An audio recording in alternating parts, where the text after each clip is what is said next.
Assalamualaikum. This is Uda Fatma. We are once again back with another episode of Etalks. Etalks is all about building stuff, helping people, helping Pakistanis, reaching stuff and all by Engineer Talks. And today we have Oneir Raza with us. Oneir is gonna explain us about a kind of scholarship that is called Chevening Scholarship. Okay, so basically, all the people who are thinking of going abroad for masters or looking for ways just to, make your masters a little bit less expensive or make it affordable for someone hardworking and not someone who cannot afford it. So this whole podcast, is all about you. It's gonna help you out. So, without further ado, let's move towards our host. Today, we have a student of Cambridge. I would like to highlight, mashallah, mashallah. And then, apart from that, she has also, mashallah, have a little bit experience about teaching. She have been research assistant. She has done her bachelor's from National Defense University. And I would love to hear about her journey by her own self, as always. So, Unar, let's hear from you. Can you please tell us about how did you started? How did you got into it? What motivated you into, applying for this scholarship and all of that stuff? Hi, Rida. Thank you so much for having me today. As you rightly pointed out, I did my bachelor's from National Defense University. My bachelor's was in international relations and politics. I was very interested always in politics, international relations. I really enjoyed my bachelor's, and then right after that, I did a fellowship for 2 years. That was a teaching fellowship, and then I got into education, and I got really interested in development and education. And in Pakistan specifically, we need so much. There's so much work happening in education and development, and there's so many projects going on. So I got really interested in that. And then I did a few other. I did a few other jobs. I worked for a think tank, and they were doing really good work in education as well, and gender, and so I really thought to myself that I've done my bachelor's. I have around 3 years of experience, so like what's more for me? And there's so many other things that I wanted to do, and there were so many things that I wanted to unlock that wouldn't come if I did not have a good master's degree. So I did my research, and I knew about Chevening ever since I was in university, because I was always really like into studying abroad. I always wanted to go abroad and study, but I always wanted to get a scholarship to go, because that for me was like a nice thing. You could just, like, for me it was like a challenge in a sort, where I wanted to see if I can get a fully funded scholarship abroad. And I like the UK a lot, so I saw Chevening, and I really thought about applying for it ever since I was in my last year in university. And then of course, Chevening has certain requirements where you cannot directly come out of university and apply. So I waited after a few years, and then Chevening happened, and I went to Cambridge, and here I am. That was so nice to hear. Okay, so basically, Unar, like for someone who doesn't know about channeling, like can you like give a little bit a brief overview about what that is for someone like completely who doesn't know anything about it? Right. So the Chevening Scholarship is a fully funded scholarship from the UK government. So the UK government works in a lot of different countries. We call it the FCDO, Foreign Commonwealth Development Office. So we have FCDO here. There's a lot of Commonwealth countries across the world. They have this different scholarships, and Chevening and Commonwealth is one of their very prestigious, very famous scholarships.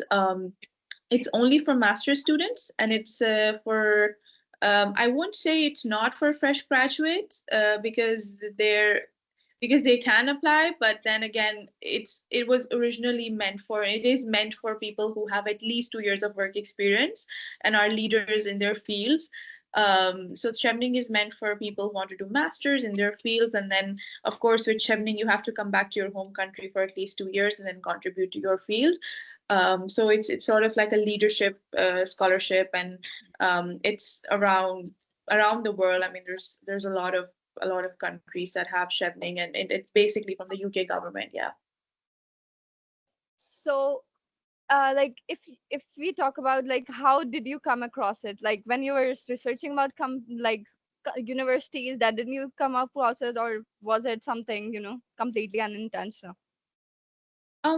No, so I was always doing my research because I feel like doing research is very important before doing anything else. So even when I was in my undergrad, I was always looking at programs and scholarships, and I came across Chevening, I think like third or fourth year, maybe even before that, like second year maybe in my undergrad, and then I like basically like bookmarked a link on my laptop, and I was like, I'll come back to this when I graduated. So I came up, it was like purely research. It was like just researching everything online. And then I came across Chevening, and I liked Chevening, and I liked the fact that it was fully funded and it was very prestigious. So I was like, I'll come back to this one day.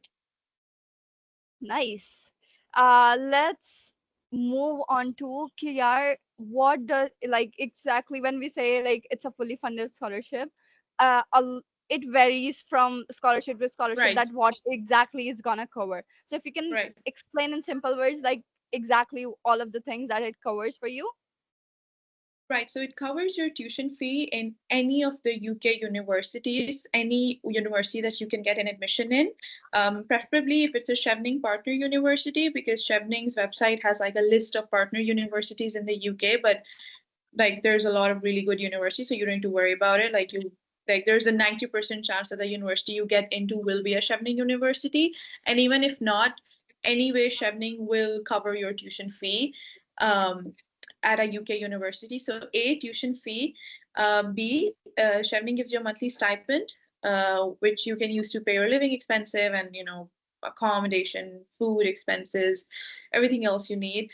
Then your air ticket from your home country to the UK, and then from the UK to your home country when your course or program finishes. And then the visa processes, they are also covered by Chevening. So essentially, yes, it's completely entirely fully funded. You don't need to essentially like pay anything to study there. You just need to like win this award and then get admission in a university. Amazing. So I when it's gonna cover so many things, I think the eligibility criteria is gonna be a little bit tougher than Uh-huh. as compared to all the other opportunities. So if you can talk a little bit Right. about it, like what does it take? What do I need to do exactly? So you have to be a member of one of the Chevening countries or territories in the world. So it's the Commonwealth countries and a few other countries. I think some countries in Europe. There's also Canada, and most of Africa, South Asia. So there's Turkey, a lot of other Middle East. I think some countries in the Middle East. So like there's a list on their website. I think it's 139 or 140 countries, maybe less. And I'm not sure, but like it's a lot of countries. I think essentially almost all the countries except the UK. So if you're a citizen living inside so you cannot apply if you're a British citizen if you're in the UK, or you live in, for example, somewhere in Africa where you are a part of the Chevening, one of the Chevening regions, but you have dual nationality, or if you are a British citizen, then you can also, of course, you cannot apply. Um, that is the eligibility criteria. Secondly, you need to have at least 2 years of professional working experience. That means, anything, like it can be an internship, maybe a volunteer, thing that you did, a full-time job, part-time job. It doesn't really matter, but it just has to be around 2,800 hours, if I'm being very accurate about it. And you have to really because Chevening, of course, has a series of not recruitment, sorry, there's a series of processes through which they assess you and then give you the award. And then the first stage is the essays. So the essays are basically about, the first two essays really are about your leadership and your networking, and those experiences really come from your work experience mostly, and some of them are educational, of course, but mostly they come from your work experience. So you need to have at least 2 years of work experience to apply to Chevening. And then you need to have a bachelor's degree, of course. And yeah, I guess that's it. So obviously Pakistan does come under the Chevening countries, and all the Absolutely. Pakistanis are eligible for it. Yeah, So absolutely. majority of Definitely. our audience is like Pakistani. Just Yeah. to clarify, Pakistan does come under Chevening countries. Amazing, amazing. So that's just the start. That just we have just got eligible for the internship, for the scholarship. Now we have to move towards the whole process, and we would give you thoda sa taklif to explain, to go over all the application process. Of course, no. Yeah, so it's basically two stages. So the first stage is the online application.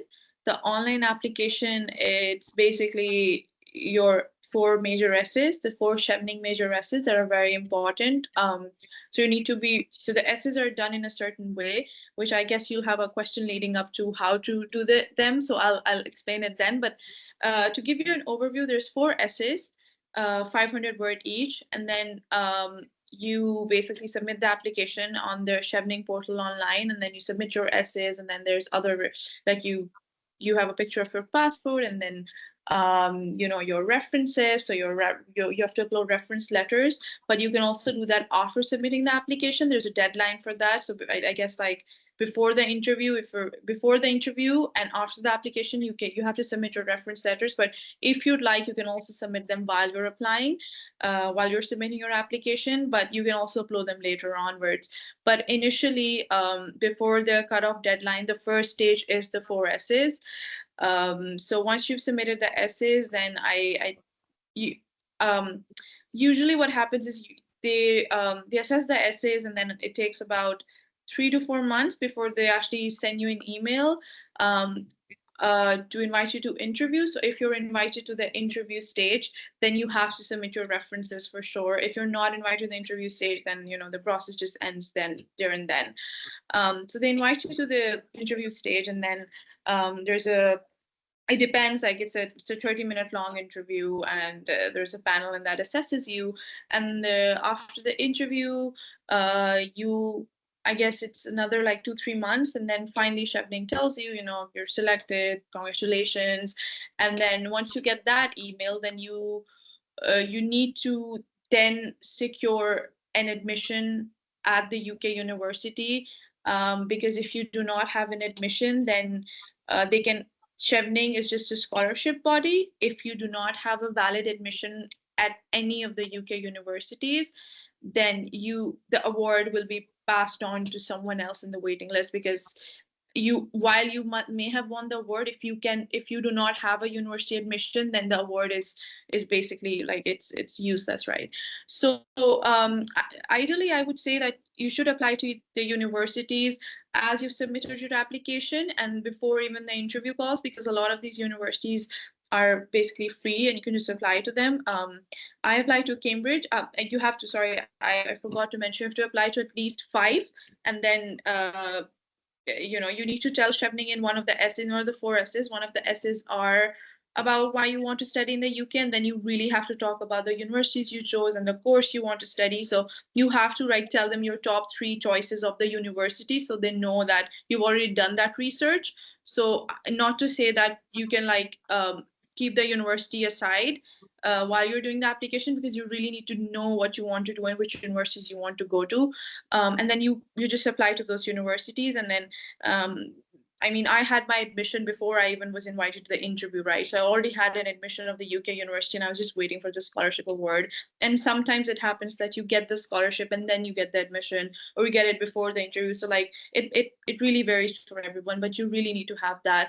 So once you have that, then you apply for visa, and you get your visa, and then that's it. And you just book your ticket and you go when your course starts. So that's essentially the whole process end to end.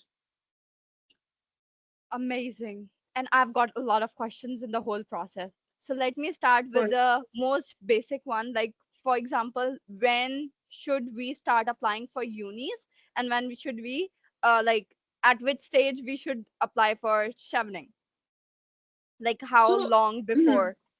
So the Chevening deadline, I think this year it's sometime early November. I think it's 5th November. I'm not sure, but I think first week of November. Yes. Is it Yeah, 5th you're November? right. Great. Right. So I guess the applications close on that day. That's the deadline.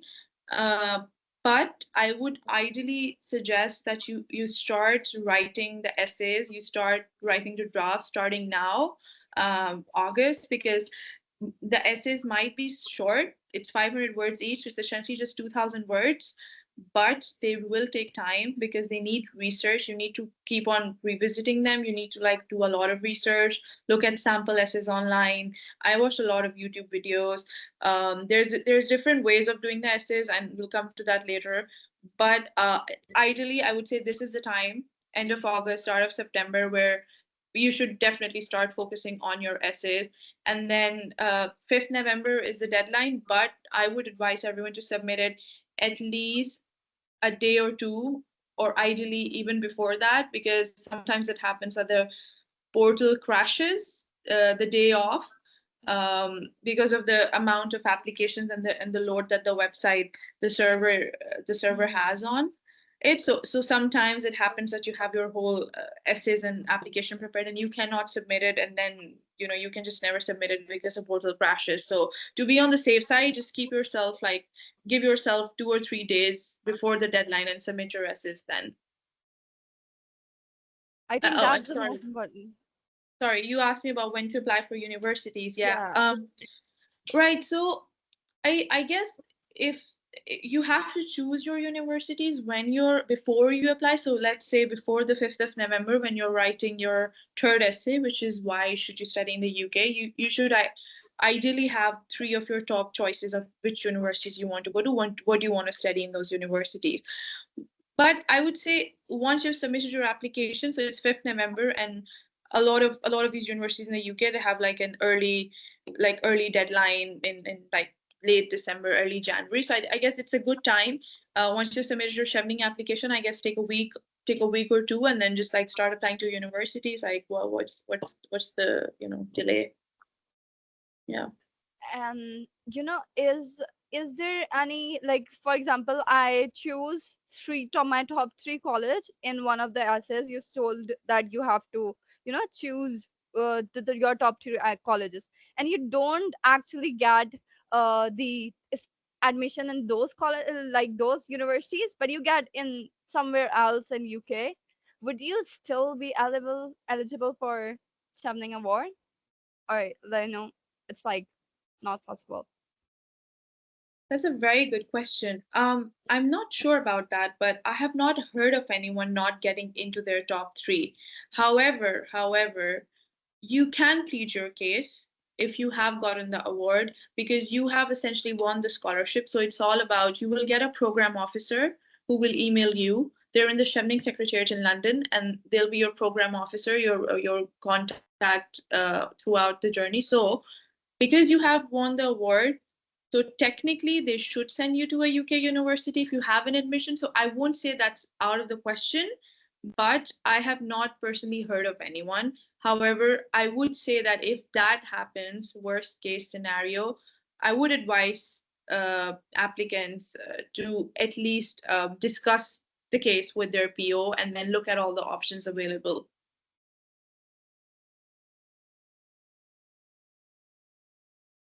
Okay, amazing.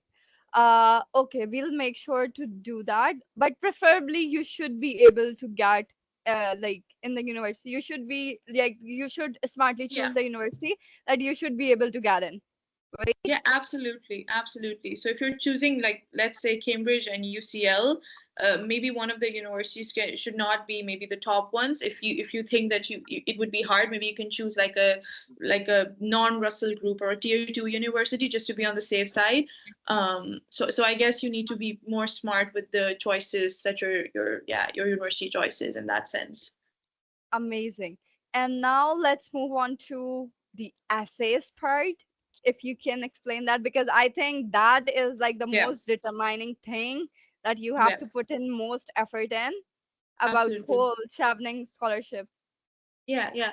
So there's 4 essays, 500 words each. So the first essay is about your leadership experience. So you have to really give them examples of how you were a leader. So, for example, I was working at, like, let's say, like a hospital, in healthcare, and then once there was a patient and then there was no doctor available, and then how did I exercise my leadership? Even though I was a junior associate, how did I exercise my leadership? And then you need to, like, really talk about all of your achievements and, like, the things that you did that you think you're proud of. Like, it's about your leadership, basically. I always, and you have to quote examples from your real life. So the essay, and I always say this to everyone who comes to me, it can't be generic. You cannot start with the definition of leadership. You cannot start with quotations. You cannot. It has to start with, you. Like, it's about you. They want to know about you. It has to be about my experience and what did I do and how do I think, what is leadership, and how am I a leader and what have I done. So ideally 2 examples for each essay from your own life and your professional and educational journeys. And then, of course, in all of the essays, the very, very important thing, this is actually on Chevening's official website, the STAR technique, which is whenever you're writing about yourself, whenever you're talking about an example from your life, let's say a leadership experience, it has to go on in this very, like, very structured manner, in a STAR approach. So STAR stands for situation, task, action, and result. So everything has to go. You need to, like, really have this rubric in front of you. It's a very nice technique. It really structures your question. So what's the situation? What was your task? What action did you take? And then what was the outcome of that action? So your examples have to be tailored according to STAR technique. And I guess if you do that, you'll be good. So the first essay is leadership. The second essay is networking. So how did you use your networks, and how did you, like, make the question is about how good are you at networking, and how did the networking help, let's say, your professional goals, or like the project that you were working on? How did networking help in that goal or project? So you can maybe talk about, I went to a seminar and I met a bunch of students from another university, and then we exchanged numbers, and then we collaborated, and we had like we co-founded our own, like, little organization or charity. And like, how did networking basically help you with your professional goals or like a common project? And again, I would say STAR: situation, task, action, outcome, result. So STAR for networking as well. So these are the 2 basic essays. I would say these are really important because these are about you and about your experiences. The third essay is, why do you want to study in the UK? So how I approached this was, I started with the problem in my field. So I started with, what is the problem in my country and why I want to go to the UK? And if I want to go to, for, let's say, University of Cambridge, and in the essay, you really have to tell them, like, this is my top choice. My top choice is University of Cambridge, and I want to study. And you have to tell the program, and then you have to give a reason why you want to study that program. How will that program help you? Or like, how will that help you in your field? How will that contribute to your professional endeavors?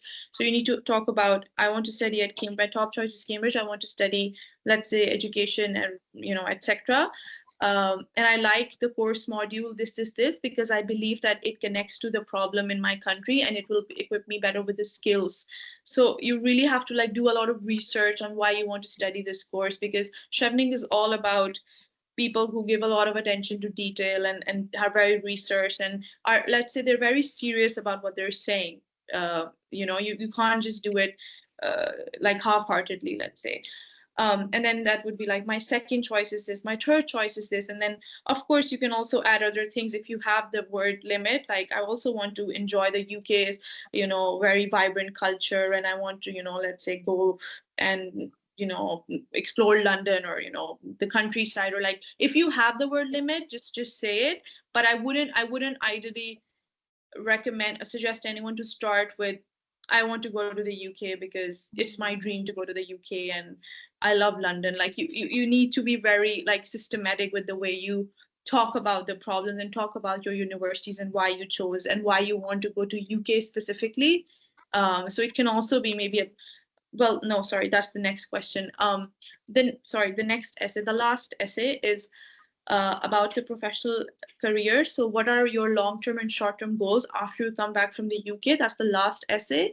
So you need to talk about the short-term, medium-term, and long-term goals. So when I return from the UK, I will use my knowledge, my degree, my experiences to, let's say, the short-term career goal, like I want to work in this place, and I think my knowledge and skills would be useful. Like when medium term, then long term, like how will that relate to, like, let's say what the UK government is doing in your home country? So what the UK government is doing in let's say India, or like Nepal, or Turkey, or Pakistan, like maybe you can relate it to that as well, and how you can contribute to that when you come back.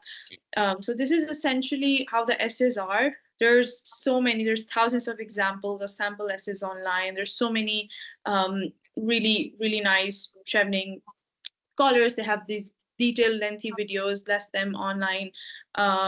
There's a lot of support and resources. You just need to research. So essentially, this is how it is. Like you should start looking at like from right now. Like even if you were undergrad Absolutely. student, you're planning to go for a master's abroad and you're really interested, you can even start from here. Okay, amazing. Okay, I have just one question regarding the essays. Like, do the essays really have to be like really academic, or does it more falls into the creative type of writing?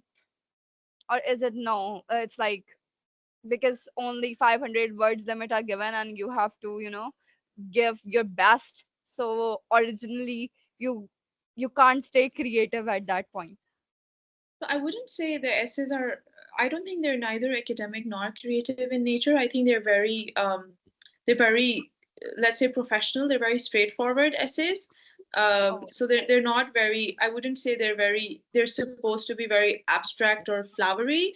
And I don't think they should be very academic as well in nature. I guess it should be kept to the point. It should be kept very much like a uh, I don't know. It just has to be a conversation. It just has to be very realistic about you and your experiences and what you want to do. I guess they're looking for honesty, and they're looking for like what your uniqueness, like what do you bring to the program and what do you want to do. So just don't pretend to be anything or anyone else. Just talk about yourself, talk about your own experiences, talk about what you want to do.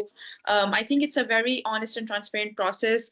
And I guess like with Chevening, it's I mean, I know a lot of really smart people who, who couldn't get in because they weren't the right fit for the program, and that of course doesn't reflect on their abilities, but it just sometimes like you don't fit in, and it's not personal, and then sometimes you just fit in, right? So you just need to be really authentic in your essays and your interviews, and like who you are and what you believe in, because if you even get into Chevening and you weren't being real, or you weren't being authentic about who you are or your experiences, it wouldn't really matter in the long run, because you wouldn't really benefit from the scholarship, or the scholarship wouldn't benefit from you in that sense. So I guess just being authentic and just like talking about your experiences and truthfully is really the key. The essay, you need to really think about the way the essay is supposed to be. It's more about like how do you write it. Like I would say that the tone should be professional. Hmm. Absolutely, yeah. Amazing. Just let's move towards the interview part. I think if our essays got like accepted and stuff, I think that's when the interview part came in. And Yeah. I would suggest like how should we go about the interview? Like should we prepare a lot? Should we rehearse a lot? Or should we just keep it casual? Like how should we go about it? Uh-huh. Um, I would say that preparation is always really good before any kind of professional academic scholarship opportunity. So I would obviously recommend a prep, but I wouldn't want anyone to go crazy with preparation or reading too many things about it, because the Chevening interview is also just like the essays. It's very straightforward. So it's essentially they just want to see that the person that they like on paper is the same person that they're interviewing. So the questions are essentially more or less the same. If the question is about leadership, if the essay is about leadership, the first question is normally like talk about 3 of your leadership experiences and what you gain out of them. So it's essentially the essays, but they just need to see if you're the same person. So again, I'll go back to that. You have to be just very authentic and transparent, because they will see through you in the interview if you have light on the essays. So just talk about your experiences, and then interview is basically talking more in depth about the things that you talked about in your essays sometimes. So you need to really know about the background of the things that you're talking about and just your experiences. But the interview is very straightforward. It's not behavioral, it's not situational, it's not to assess you in any way, but that they just want to see that the person in the essays is actually like the same person. So it's really one of those things. Okay. And I wanted to ask, I just really forgot exactly what was my question. Just a minute. Let me come back to it. I had some kind of question related to your interview, like exactly about the interview. Okay, let's move on to the last question. That does happen sometimes. Uh, yeah, is there any like limitation about like from this country, Chevenings are going to be only these quota of Chevening are available? Or no, they don't say anything about it. It's up to them completely based on if they find the right person about it. Or do they not say anything about it? Honestly, I haven't been on the other side of the process, so I can't really say it with a lot of certainty on how the process works and how do they choose you, and if it's more to do with like seats to be filled or just like the people they like. But I can give you some statistics from this year. So this year, around 5,200 people applied from Pakistan, and 40, 45, or less than 50 were selected and sent to the UK. So I would say that this is roughly how it is, more or less. It's maybe 5 or 10 more or less, but this is how the figure is usually. Yeah, so it's like quite prestigious. It is quite competitive, yeah. But Yeah. it's not as tough if you're really researching and working on your essays. I wouldn't say it's hard per se. But yes, competitive for sure.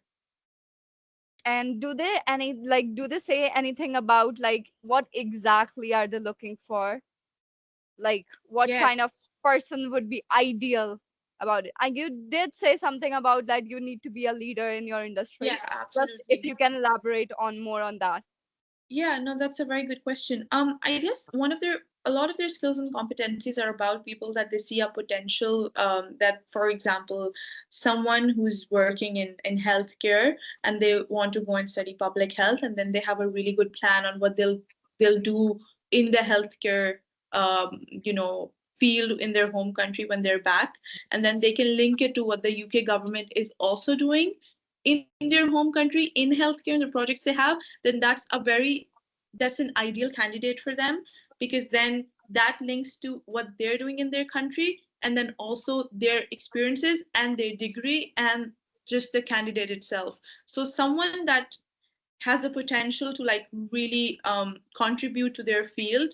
They're looking for people with leadership capability. They're looking for people who are serious in their fields, who will go back to their home country, who know about, who have a who have good knowledge about what they're talking about. And think of it in this way, that you're basically talking about your experiences and what you want to do, and you're selling it in a way because you want the award, you want the program, you want the government, UK government, to invest in you.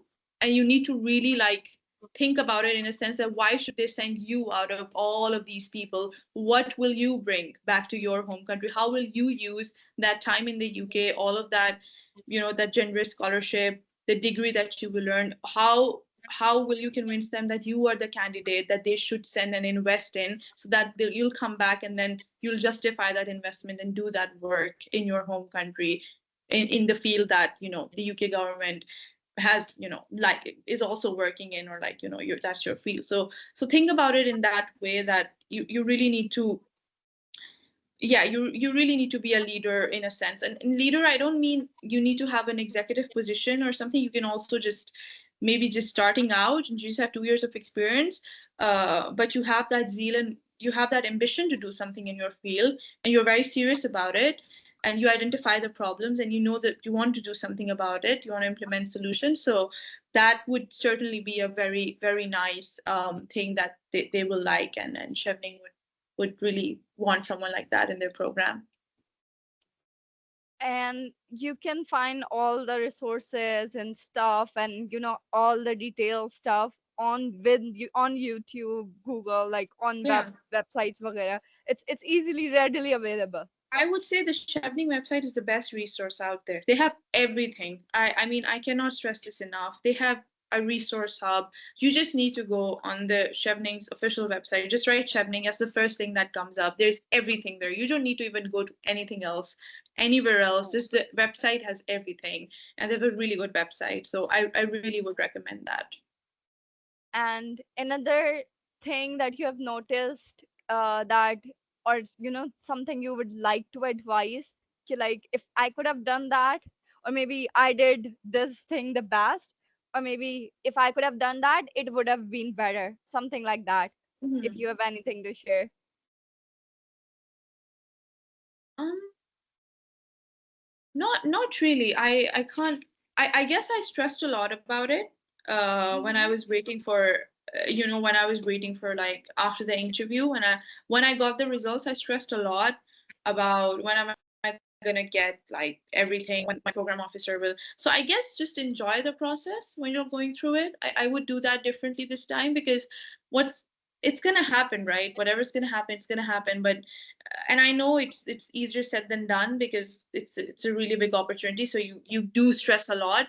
But if I have to go back now, I would stress a lot less than I did, and I would just focus on the process and just like, apply and forget and move on to other things. I guess that would be more of my mindset now that I have.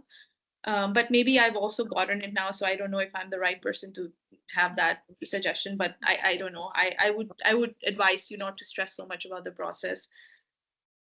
And another thing, just to just to have a backup, do you think, like, does Chevening allow us to apply to other scholarships as well? Because other scholarship, ideally we want to get Chevening, but if we don't get it, somehow should we keep Absolutely. up, like, applying for different things and stuff, just to be Yeah. sure? And Chevening is fine with that, right? Because some scholarship does have a problem, like if we are offering you some kind of scholarship, don't apply for anything else. So Chevening doesn't have any problem related to that, right? I mean, Chevening does has a rule that once you are a Chevening scholar, you should not have another scholarship when you're a Chevening scholar. But while you're applying to Chevening, you're not technically in the system. You're not technically a Chevening scholar then. So if you want to apply to other scholarship, like there's a European scholarship, Erasmus, there's Fulbright, there's so many other scholarships. There's an Oxford scholarship now. So I mean, absolutely. I mean, this goes without saying. Like, never put all of your eggs in one basket. Never limit yourself. Absolutely. I mean, also, thanks for saying this, because I would not do that. If I have to do this again, I would apply to another scholarship. And I did get very lucky this time, because I did get some. But if I didn't, I did not have a backup. And I would change if I have to do it again, I would have a backup. So 100%, every student definitely have a backup for sure, because you never know about these things. Anything else you would like to add up? Because all the question I had have been answered, alhamdulillah. So anything else you would like to add up about references or stuff? Anything you would like to say or add? Um, No, not really. Just be confident about your experiences. I mean, when you are writing these things, and when you are like doing the essays and everything, it might feel like you haven't done enough in your life. But once you really think about it, you'll think about so many examples when you were a leader or you did network successfully. So I guess just like be very confident in your experiences and what you've done, and you just need to, yeah, you need to like be like more assured about your experiences. And even if you might not think that they're big enough or they're grand enough, but they really are. Once you start writing, once you start thinking about all the things that you've done in your life and in your professional life or education life, it would make sense, and you'd have good essays. So just believe in yourself, essentially. Okay, so that was a whole brief about all the Chevening stuff, what the scholarship was all about. We invited uh one of the great I really like to emphasize great hosts because I really love having females on this show. That's my personal bias, but I love having them. That's to say, thank you so much for watching. I hope that was helpful for some of the people. If you didn't already knew about the scholarship, I hope you got the idea what exactly it is, and if you does fit into the criteria that Chevening Scholarship is looking for, so you should go for it. Don't hesitate. Don't think you're not good enough. Just go for it. As long as you are a leader in the industry, you want to do something, and you are still gaining experience just in the start of your career, don't overthink, just go for it, and we hope you the best. Thank you so much for visiting and watching our podcast. This is Rida Fatma. Thank you. Lapis.